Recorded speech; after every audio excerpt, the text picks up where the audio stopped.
জয় মা মঙ্গলচণ্ডী। বৈশাখ মাসের ব্রত হরিশ মঙ্গলচণ্ডী ব্রত। এই ব্রত করতে গেলে ব্রতের দ্রব্য কি লাগে তা আমরা জানব। ফুল, তুলসী পাতা, দূর্বা, আলো চাল, কাঁঠালি কলা, মালা, ঘট ও আম পাতা। ব্রতের সময় বা কাল বৈশাখ মাসের প্রতি মঙ্গলবারে এই ব্রত করতে হয়। সধবা আর বিধবা দুই শ্রেণীর মেয়েরাই এই ব্রত করতে পারে। ব্রতের বিধান: বৈশাখ মাসের কৃষ্ণ ও শুক্লপক্ষের মঙ্গলবারে যথারীতি পূজা ও ধ্যান সহযোগে এই ব্রত পালন করা উচিত। এখন আমরা জেনে নেব এই ব্রতের কথা বা কাহিনী। চলুন শুরু করা যাক।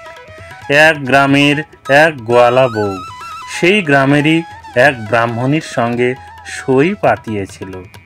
এদের মধ্যে ভাবও ছিল খুব। প্রত্যেকবার বৈশাখ মাসে ব্রাহ্মণী হরিশ মঙ্গলচণ্ডীর ব্রত করতেন, আর গোয়ালা বউ তাঁর ব্রত করা দেখত। এইভাবে কিছুদিন যাবার পর গোয়ালা বউয়েরও এই ব্রত করার ইচ্ছে হলো, আর সে ব্রাহ্মণীকে জিজ্ঞেস করলো যে এই ব্রত করলে কি ফল হয়। ব্রাহ্মণী তার কথা শুনে বললেন যে এই ব্রত করলে জীবনে কারোর চোখে জল পড়ে না, উল্টে তার সারা জীবন কেটে যায় খুব আনন্দে বা সুখে। গোয়ালা বউয়ের আর আনন্দ ধরে না। সে ধরে বসলো ব্রাহ্মণীকে আর বলল যে সেও এই ব্রত করতে চায়। ব্রাহ্মণী গোয়ালা বউকে অনেক বোঝালেন। তিনি বললেন, তুমি পারবে না সই, এই ব্রত করা খুবই কঠিন। কিন্তু গোয়ালা বউ তার কোনো কথাই শুনতে চাইল না। শেষ পর্যন্ত ব্রাহ্মণী বাধ্য হয়ে তাকে ব্রতের সব কথা বলে দিলেন। এরপর বৈশাখ মাস পড়ার সঙ্গে সঙ্গে গোয়ালা বউ এই হরিশ মঙ্গলচণ্ডীর ব্রত করতে আরম্ভ করে দিল। এইভাবে দুটো ব্রত করার পরেই মা মঙ্গলচণ্ডী তার ওপর দয়া করলেন, আর সঙ্গে সঙ্গে ঐশ্বর্য, সুখ, সমৃদ্ধিতে ভরে উঠল গোয়ালা বউয়ের সংসার। এর আগে গোয়ালা বউ খুবই গরিব ছিল। এখন তার এত ধন দৌলত হওয়ার ফলে সে কেমন যেন ব্যতিব্যস্ত হয়ে পড়ল, আর সে সহ্য করতে পারল না তার অবস্থার এই পরিবর্তন। এখন খানিক কাঁদবার ইচ্ছে হলো তার, কিন্তু যার এত ঐশ্বর্য তার কান্না আসবে কেমন করে। শেষে গোয়ালা বউ আবার গিয়ে ব্রাহ্মণীকে ধরে বসলো আর বলল, সই, আমি এসব সহ্য করতে পারছি না, ইচ্ছে হচ্ছে খুব খানিকটা কাঁদি। তুমি আমায় বলে দাও সই, কি করলে খানিকটা কাঁদতে পারবো। গোয়ালা বউয়ের কথা শুনে ব্রাহ্মণী তো একেবারে আশ্চর্য হয়ে গেলেন। তিনি বললেন, সে কি সই, তুমি কাঁদবে কেন? তোমার এমন সুখের সংসার হয়েছে আর আনন্দ ভোগ করছো, এতে কাঁদতে আবার কেউ চায় নাকি? এসে হরিশ মঙ্গলচণ্ডীর ব্রত, এই ব্রত করার ফলে শুধু আনন্দই আর আনন্দই হয়, কান্নাকাটি এর ধারে কাছে আসতে পারে না। আমি তো আগেই বলেছিলাম তোমাকে সখী, এই ব্রত করা খুবই কঠিন, তখন তুমি শুনলে না। এখন কাঁদতে চাইলে চলবে কি করে বলো? গোয়ালা বউয়ের তখন প্রায় পাগলের মতন অবস্থা। সে বলল, আমি কাঁদতে না পারলে বাঁচব না সই, তুমি বলে দাও কি করলে আমার কান্না আসবে। সইয়ের কথা শুনে ব্রাহ্মণী খুবই চিন্তিত হয়ে পড়লেন, কিন্তু কি বলবেন কিছু ভেবে পেলেন না। এমন সময় তার চোখে পড়ল একটু দূরে একটা চাষের ক্ষেত। সেখানে অনেকগুলো লাউ আর কুমড়ো ফলেছিল। ব্রাহ্মণী গোয়ালা বউকে বললেন, যাও সই, ওই ক্ষেতটা দেখা যাচ্ছে, খুব লাউ আর কুমড়ো ফলেছে ওখানে, ওই খেতে গিয়ে লাউ কুমড়োগুলোকে তুলে দাও আর গাছগুলোকে একেবারে ছিঁড়ে খুঁড়ে দাও। তাহলে চাষারা খুব রেগে গিয়ে তোমাকে খুব গালমন্দ দেবে, তাহলেই তোমার কান্না আসবে। সইয়ের কথা শুনে গোয়ালা বউ তক্ষুনি সেই ক্ষেতের ভিতর ঢুকে গাছগুলো সব ছেড়ে খুঁড়ে দিয়ে চলে এলো। কিন্তু এতে আসল কাজ কিছুই হলো না, বরং উল্টো ফল হলো।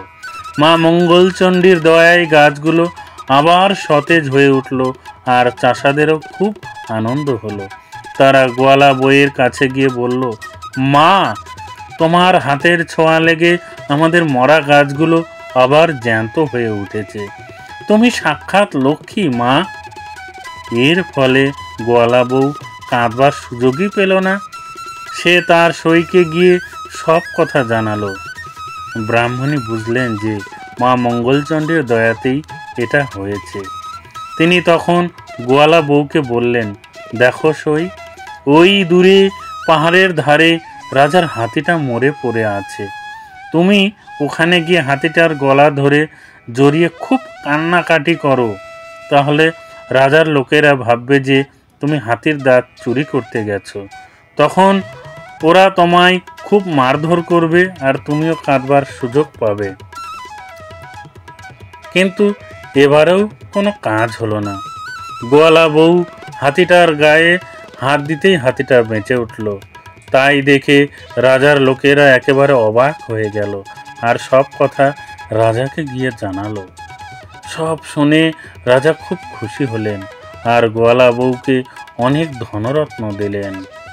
এবারেও কোনো কাজ হলো না দেখে ব্রাহ্মণী বুঝলেন যে এবারেও মা মঙ্গলচণ্ডীর দয়া হয়েছে। ব্রাহ্মণী তখন বললেন, দেখো সই, এক কাজ করো, কতকগুলো বিষের নাড়ু তৈরি করে তোমার মেয়ের বাড়ি পাঠিয়ে দাও, তাহলে নাড়ু খেয়ে সবাই মরে যাবে আর তুমিও তখন কাঁদতে পারবে। সইয়ের কথা মতন গোয়ালা বউ তাই করলো, কিন্তু মা মঙ্গলচণ্ডীর দয়ায় বিষের নাড়ু অমৃত হয়ে গেল। মেয়ের বাড়ির লোকেরা খেয়ে খুব খুশি হলো আর কিছু নাড়ু পাঠাবার জন্য লিখে পাঠালো। এতেও যখন কাজ হলো না, তখন ব্রাহ্মণী গোয়ালা বউকে বললেন, যখন কিছুতেই কিছু হচ্ছে না, তখন তুমি মা মঙ্গলচণ্ডীর ব্রত করা ছেড়ে দাও সই। গোয়ালা বউ মঙ্গলচণ্ডীর ব্রত করা ছেড়ে দিল। এতে মা মঙ্গলচণ্ডী তার উপর খুব ক্রুদ্ধ হয়ে গেলেন এবং ক্রমে ক্রমে গোয়ালা বউয়ের স্বামী, পুত্র, দাস দাসী, হাতি, ঘোড়া, ধনরত্ন সব চলে গেল। গোয়ালা বউয়ের সব চলে যাওয়ার ফলে এবার সে হাউ মাউ করে কাঁদতে লাগলো। কান্না আর কিছুতেই সে থামাতে পারল না। শেষে ব্রাহ্মণীর কাছে গিয়ে বলল, সই, আমি আর কাঁদতে পারছি না, যেমন করে পারো আমার কান্না থামিয়ে দাও।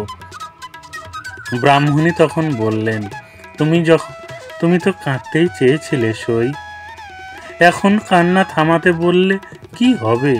যাক, যা হবার হয়ে গেছে। এখন বাড়ি গিয়ে মরাগুলো জড়িয়ে ধরে খুব খানিকটা কাঁদো, তারপর সেগুলো খুব সাবধানে রেখে সামনে মঙ্গলবার থেকে আবার মা মঙ্গলচণ্ডীর ব্রত করতে শুরু করে দাও। সইয়ের কথা শুনে গোয়ালা বউ বাড়ি ফিরে এসে ব্রাহ্মণীর কথা মতো সবই করলো আর খুব খানিকটা মাথা ঘুরে কাঁদবার পর মা মঙ্গলচণ্ডীর স্তব করতে শুরু করলো। তারপর মঙ্গলবার আসতেই সে খুব শুদ্ধ আচারে মা মঙ্গলচণ্ডীর পুজো আর স্তব করলো। সব শেষে দু হাতে মার ঘট ধরে মাকে খুব ডাকতে লাগলো। এমন সময় সে শুনতে পেল যে কেউ যেন বলছে, আর কখনো এমন কাজ করিসনি, যা, তোর কোনো ভয় নেই, এই ঘটের জল মরার গায়ে ছিটিয়ে দিয়ে তাহলেই সবাই বেঁচে উঠবে। জয় মা মঙ্গলচণ্ডী। ঘটের জল ছিটিয়ে দেবার ফলে গোয়ালা বউয়ের সবাই মা মঙ্গলচণ্ডীর দয়ায় বেঁচে উঠল আর তার আগের অবস্থাও ফিরে এলো। গোয়ালা বউ তখন খুব শুদ্ধ আচারে মার ঘরটি তুলে রেখে ছুটে গেল ব্রাহ্মণীর কাছে আর সব কথা জানালো আর তার পা জড়িয়ে আশীর্বাদ চেয়ে নিল।